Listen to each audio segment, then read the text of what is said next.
নমস্কার বন্ধুরা, আজ আমি বানাবো মাটন কারি। এইটা কড়াইতে কষে নেব, তারপরে কুকারে দিয়ে দেবো। আপনারা ইচ্ছা করলে কড়াইতেই বানাতে পারেন, কিন্তু আমি কুকারে দিয়ে দেবো। একটুখানি নরম হলে ভাল লাগে খেতে। আর ভীষণ ইজি ওয়েতে বানাবো, খেতে অসাধারণ হয়েছে। এই রং দেখে আপনারা বুঝতে পারছেন। রোববার মানেই বাঙালিদের ঘরে মাটন কিংবা চিকেন, খেতে কিন্তু অসাধারণ লাগে। এইভাবে আপনারা বানাতে পারেন, খুব তাড়াতাড়ি তৈরি হয়ে যায়, বেশিক্ষণ একদমই টাইম লাগে না, আর একদমই কম মশলা দিয়ে বানানো হয়েছে, কিন্তু খেতে অসাধারণ হয়েছে। তো কিভাবে বানাচ্ছি আপনাদের কাছে দেখাবো। আজকে সানডে, আজকে মাটন হয়েছিল। তো চলুন, এখানে 1.25 কিলো মাটন আছে। আপনারা তো মেম্বার হিসেবে কম বেশি করতে পারেন। আর এই মটনটা একটু চর্বি বেশি, দেখুন, দেখেই বুঝতে পারছেন। আচ্ছা, মটনটাকে ধুয়ে নিয়েছি। এখানে 4টে পেঁয়াজ আমি পেস্ট করেছি। এতে কাঁচা হলুদ ছিল ঘরেতে, সেই হলুদ দিয়ে আমি পেঁয়াজটা পেস্ট করে নিয়েছি। কাঁচা হলুদ দিলে রঙটা বেশি ভালো আসে। আর এটা আদা পেস্ট, মানে আদা পুরোটাই দেবো না। আর এটা হচ্ছে রসুন আর শুকনো লঙ্কা পেস্ট। আজকের মটনটা কিন্তু আমার বড়ি বানাচ্ছে। আচ্ছা, 4-5টা তেজপাতা দিয়ে দেওয়া হয়েছে। আর এতে সমস্ত গরম মশলা, দারুচিনি, এলাচ, লবঙ্গ, তারপর আপনার জিরে, যত গরম মশলা আছে সব গরম মশলাগুলোকে মানে কুটে নেওয়া হয়েছে হেমন্দিস্তাতে দিয়ে ওটার উপরে দেওয়া হলো। আচ্ছা, এটা 4টে বড়ো সাইজের পেঁয়াজ দিয়েছি। পেঁয়াজ কিন্তু একদম বেশি দেবেন না, তাহলে কিন্তু মটনে হোক চিকেনে হোক মিষ্টির অভাব এসে যাবে। পেঁয়াজ আর হলুদ বাটা দিয়ে দিলাম। আর এখানে 2 চামচ আদা পেস্ট। আর এইটা হচ্ছে রসুন, এটা রসুন আর শুকনো লঙ্কা পেস্ট। এটা রসুনটা আমরা বেশি দেবো, রসুন 3 চামচ দেওয়া হলো। 2 চামচ আদা, 3 চামচ রসুন। অবশ্যই মটন কিংবা চিকেন বানালে আপনারা অবশ্যই আদার থেকে রসুন কিন্তু বেশি দেবেন। যদি আদা 2 চামচ দেবেন, রসুন 3 চামচ দেবেন। আর এইটা দেখুন একটু দই ছিল, ওই দইটা মানে পেঁয়াজ পেস্ট করা ছিল, দই সমেত দেওয়া হয়ে গেছে। এবার 4 থেকে 5 চামচ আমি টক দই দিয়ে দিলাম। এটাকে মাখিয়ে আধা ঘন্টার জন্য রেখে দেবো। তাহলে কি দিলাম, পেঁয়াজ পেস্ট দিয়েছি, আদা পেস্ট দিয়েছি, রসুন পেস্ট দিয়েছি, আর দিলাম টক দই। আর একটু দই লাগবে, 2 চামচের মতন দই দিয়ে দেবো, টক দই। আচ্ছা, এবার বাকি মশলাগুলো দেব।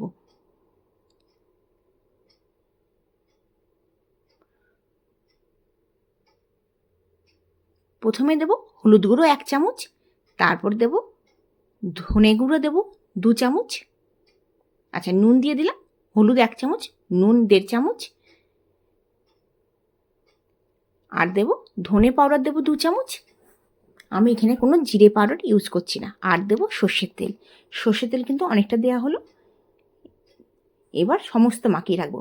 মানে জিরে গুঁড়োটা আমি দিইনি, আমি যেই প্রসেসে বানাচ্ছি, মানে আমার বড় যেই প্রসেসে বানাচ্ছি সেই প্রসেসটা আপনারা ফলো করবেন, দারুণ লাগবে। এটা কিন্তু কোনো জিরে গুঁড়ো দেওয়া হলো না। এটা দেওয়া হলো নুন, হলুদ, আর দেওয়া হলো ধনে পাউডার 2 চামচ। আচ্ছা, আপনারা কাশ্মীরি মির্চ দিতে পারেন। আমি এখন কাশ্মীরি মির্চ দিইনি, কারণ যখন আমি রসুন পেস্ট করেছিলাম ওতে আমি কিন্তু শুকনো লঙ্কা 4-5টা দিয়ে দিয়েছিলাম, ওতে কালার এসে গেছে। আর যে পেঁয়াজ পেস্ট করেছিলাম তাতে কাঁচা হলুদ দেওয়া হয়েছিল, ওই জন্য কালারটা কিন্তু দেখুন ভালো এসে গেছে। আচ্ছা, সব কিছু এখন মাখিয়ে দেবো, গরম মশলা সমস্ত কিছু মাখিয়ে নেব, তেল, গরম মশলা, দই, মশলা সব কিছু। এবার আমি কম করে 1 ঘন্টার জন্য ঢাকা দিয়ে রেখে দেবো। আপনাদের কাছে যদি সময় না থাকে, কম করে আধা ঘন্টা কিন্তু মাখিয়ে রেখে দেবেন। আমি কিন্তু লোহার কড়াইতে আপনাদের দেখাবো বলে লোহার কড়াইতে মাখিয়ে নিলাম। এই কড়াইটায় 1 ঘন্টা পর বসিয়ে দেবো গ্যাসেতে। আর ওপর থেকে দেখুন গরম মশলা দেওয়া হলো। আচ্ছা, 1 ঘন্টা হয়ে গেছে। এবার আমি এটা গ্যাসের মধ্যে বসিয়ে দিয়েছি লোহার কড়াইটা, আর ওপর থেকে কিন্তু একটু করে গরম মশলা দেওয়া হয়ে গেছে। এবার আমি একদম নেড়ে নেব, নেড়ে আর গ্যাসের ফ্লেমটা লো করে 10 থেকে 15 মিনিট আমি কিন্তু ঢাকা দিয়ে এটা কিন্তু সেদ্ধর মতন করবো। মানে একদম লো করে এটা স্টিমে হবে। বেশিক্ষণ না, 40 মিনিট, আধা ঘন্টা থেকে 40 মিনিট এরকমভাবে মাংসটা কষবো। কষে গিয়ে যখন জল এসে যাবে, মানে মাংসতে জল বেরিয়ে যাবে, তখন আমি এটা কুকারে দেবো। আপনারা কিন্তু কুকারে না দিলেও চলবে। এই দেখুন 4টে আলু আমি, মানে 2টো আলু আমি নুন হলুদ দিয়ে ভেজে নিয়েছি, কারণ আমি কুকারে দেবো। আলু যদি না ভাজেন তাহলে কিন্তু কুকারে দিলে কী হবে, গলে যাবে। আর দেখুন গ্যাসের ফ্লেমটা একদম লো রেখে দিয়েছি, না মিডিয়ামে রাখিনি, লোতে রেখেছি। আচ্ছা, 15 মিনিট পর দেখুন আমি এবার ঢাকনাটা সরিয়ে দিলাম আমার বল দিয়ে। এবার এটাকে একটুখানি নাড়াচাড়া করে নেব, একদম ঘড়ি দেখে আধা ঘন্টা থেকে 40 মিনিট। আর আমি তো কুকারে দেবো, আর আপনারা যদি কুকারে না দেন সেইভাবে গরম জল দিয়ে আপনারা কিন্তু মাংসটা করে নিতে পারেন। আচ্ছা দেখুন, এবার দেখুন 40 মিনিট পর আমি দুবার ঢাকনা সরিয়ে আমি কষে নিয়েছি। গ্যাসের ফ্লেমটা কিন্তু লোতেই রেখেছি। আর দেখুন কালার কিন্তু চলে এসছে আর তেলও বেরিয়ে এসছে, এটা দেখে বুঝতে পারছেন। আগে মাটনটা রাখুনটা দেখুন তেল বেরিয়ে এসছে। এবার আমি কিছু না, আমি এবার কি করব, কুকারের মধ্যে দিয়ে দেবো। দিয়ে আর এই বাটিটার মধ্যে জল একটু গরম করে নিয়েছি, মানে যে মিক্সারে ছিল সেই মিক্সারে ভালো করে জল গুলে গরম করে নিয়েছি, সেই জলটা দিয়ে দেবো। আগে এই মাটনগুলো নিয়ে আগে কুকারের মধ্যে হাতা করে ঢালবো। একটুখানি মাটন কি হয়, একটুখানি আমাদের ঘরেতে আমরা একটু কুকারে দিয়ে দিই, একটুখানি নরম নরম হলে ভাল লাগে খেতে। কিন্তু বাঙালিরা বেশিরভাগ কলকাতায় আমি দেখেছি কিন্তু কেউ কুকারে বানায় না, সবাই কড়াইতেই বানায়। হ্যাঁ, তবে টেস্টের মনে হয় কড়াইতে একটু টেস্ট বেশি লাগে, কিন্তু কুকারে এই জন্যে দিই মাটনটা একটু নরম হয়ে যায়। কড়াইতে দিলে একটুখানি যেন শক্ত শক্ত লাগে। বা আপনারা দিতে পারেন, নাও দিতে পারেন, এই প্রসেস সেমভাবে বানাবেন। আমি কুকারে দিয়ে দিচ্ছি, আপনারা কড়াইতে গরম জল করে কষে নিতে পারেন। দেখুন আমি সমস্ত মটনটা এবার পুরো ঢেলে দেবো আর কুকারটা ওখানে বসিয়ে দেব। বসিয়ে দিয়ে দেখুন এই কড়াইয়ের সমস্ত মশলা দিয়ে দেবো। এটা ভীষণ ইজি ওয়েতে আপনাদেরকে ভিডিওটা দেখাবো বলে আমি এইটা কড়াইতে করা হয়েছে, নাহলে আমি পুরো সমস্ত কিছু মাখিয়ে, মানে আমার বর সমস্ত কিছু মাখিয়ে কুকারের মধ্যে দিয়ে দেয়, দিয়ে কষে নেয়, তারপরে জল দিয়ে সিটি দিয়ে দেয়।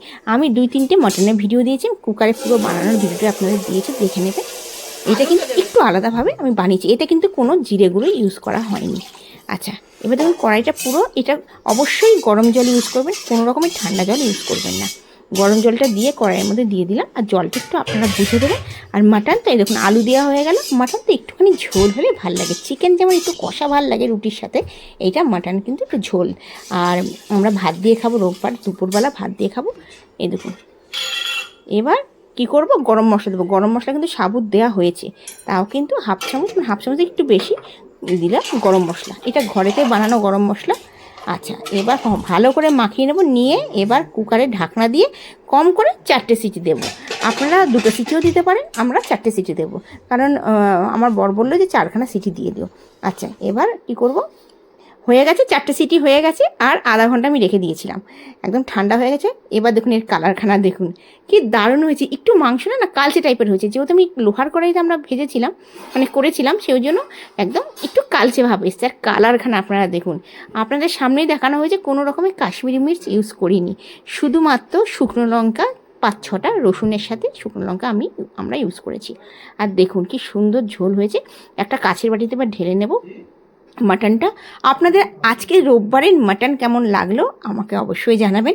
যদি ভালো লেগে থাকে প্লিজ আপনারা এই প্রসেসে একবার ঘরে বানিয়ে দেখবেন, তারপর আমাকে কমেন্টসে জানাবেন ভালো লেগেছে কি না। আমার বর ভীষণ ভালো রান্না জানে, ও এই প্রসেসে একবারে বানিয়ে দেখতে পারেন। আপনাদের ভিডিওটা কেমন লাগলো আমাকে অবশ্যই জানাবেন। যদি ভালো লেগে থাকে অবশ্যই আমার চ্যানেলটিকে সাবস্ক্রাইব করবেন। আপনারা কোথা থেকে আমার ভিডিওটা দেখেছেন অবশ্যই জানাবেন। আপনারা ভালো থাকবেন, সুস্থ থাকবেন, এই কামনা করে আজকের ভিডিওটা শেষ করছি। Bye bye.